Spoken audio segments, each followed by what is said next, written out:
ক্ষমার দৃষ্টিতে দেখবেন। কোনো ক্ষমা নাই, জরিমানা আছে। আমি 2 লাইন কবিতা আবৃত্তি করছি।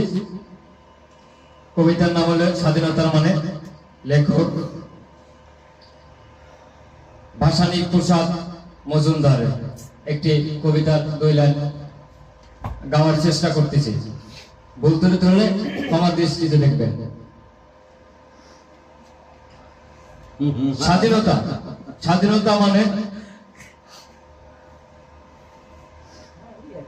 আমাদের ড্যান্সটা আগে দেওয়া দরকার ছিল। নাচ নাচ নাচ। এটা কি দেবে? কি এটা? স্বাধীনতা, স্বাধীনতা মানে আমি যেভাবে নিজেকে প্রকাশ করার ক্ষমতা রাখি। স্বাধীনতা মানে আমি নিজের মতো করে থাকতে পারি। স্বাধীনতা মানে নিজের স্বার্থে বেঁচে থাকার স্বাধীনতা প্রকাশ করতে হবে। ধন্যবাদ। মারহাবা মারহাবা। মারহাবা।